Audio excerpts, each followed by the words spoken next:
welcome to my little presentation on clotted samples and improper blood smear stains.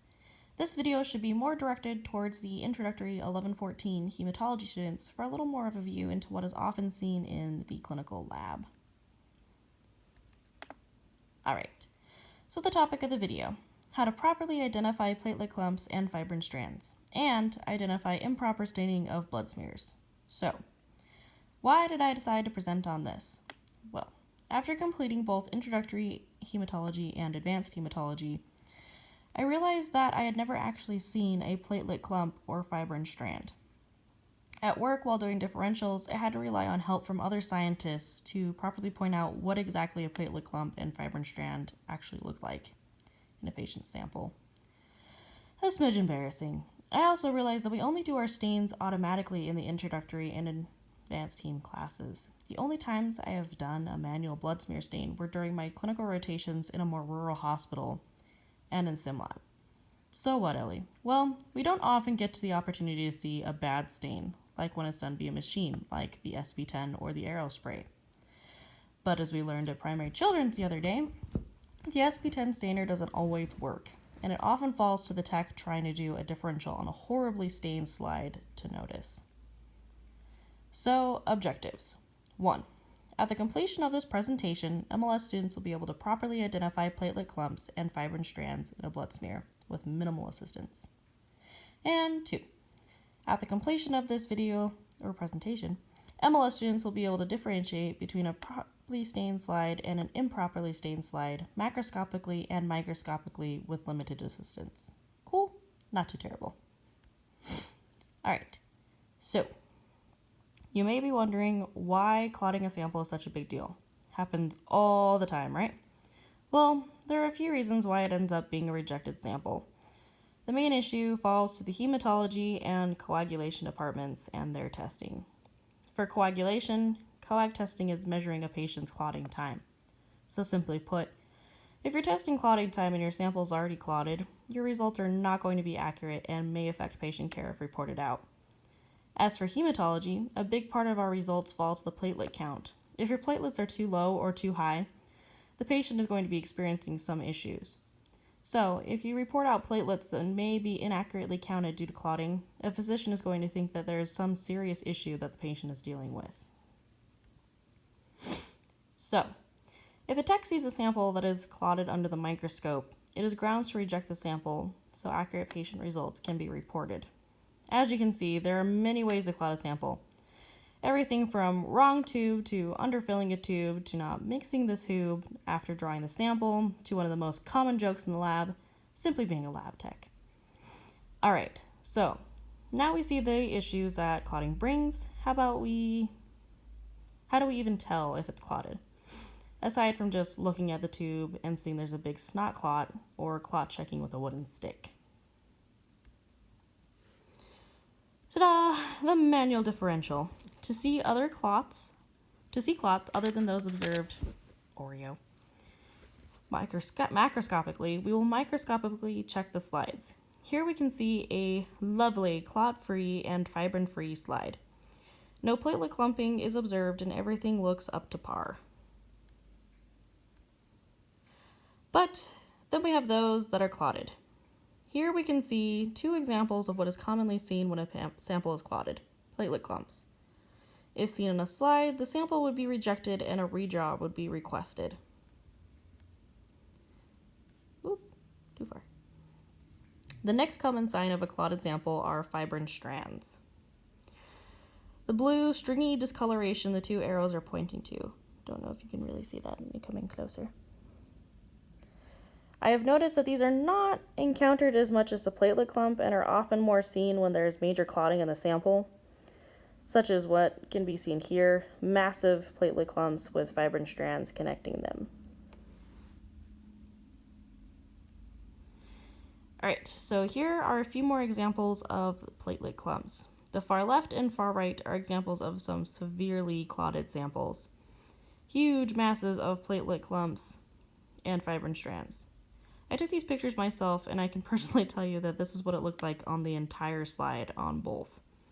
Tons and tons of platelet clumps everywhere. Now the one in the middle, come in here closer,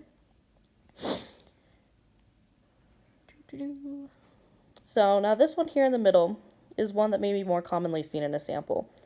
The entire sample is not covered in platelet clumps like the others, but there are definitely enough throughout the slide to call it clotted, and not simply just a random aggregation of platelets. And here are a few more examples of fibrin strands, both in more of the severely clotted samples. Just those nice blue strands between the platelet clumps.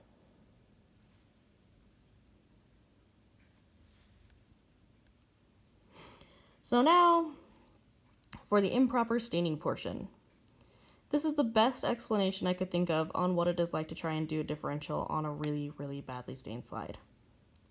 Have you ever had to try and read something really far away? I squinted, absolutely focused on trying to see that one tiny thing in the distance.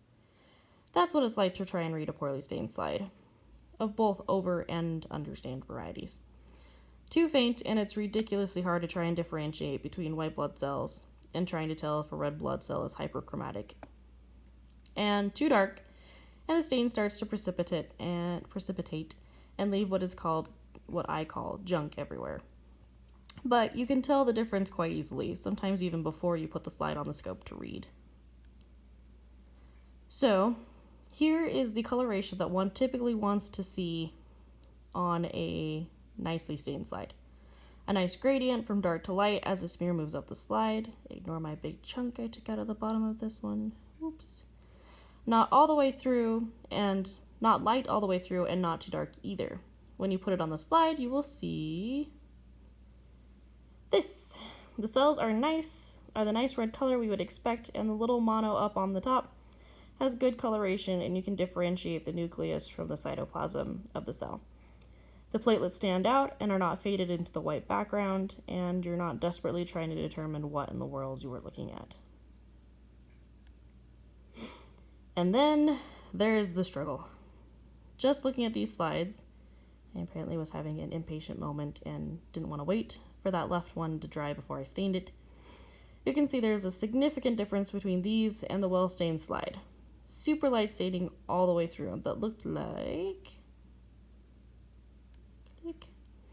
this under the microscope. The red cells are a bit more of that faded pink color, and those that are stacked on top of each other seem almost a bit transparent. The white cells don't look too terrible, but are a bit faded. Now you can see, well, not see too well, the biggest issue I have with this stain, the platelets. Those platelets are super hard to see. They are not nicely stained and boldly sticking out like they were on this nicely stained slide. It's a bit of a strain to see them. Now, think about counting them. So, while I was making this presentation, one of my coworkers suggested that another set of phrases for too light and too dark of a stain are too acidic and too basic. The two phrases mean nearly the same thing, but there's a little more to the phrases of too acidic and too basic, which more falls to issues with the stain itself. A stain that is too acidic, that has been stained for too long or too short of a time, or an old stain, will stain the cells more red and faintly. A stain that is too basic, has been left on too long, or has not been adequately washed off, will stain more dark and blue. Now for the heavy stain. As you can see, I left the stain on for quite a while. 15 minutes compared to the appropriate 2 for this particular stain. The slide is dark all the way through and is a good deal more heavy than the first good stain. So, the first thing you may notice, let me come in here, be a little bit closer on those, on this slide are the black little flakes all over the place. That is stain precipitate. The second thing I hope you notice is that all the cells are exactly the same color. Every single cell is exactly the same red-purple color. A little difficult to see if the cells are hyperchromatic or even normal, with everything stained all the way through.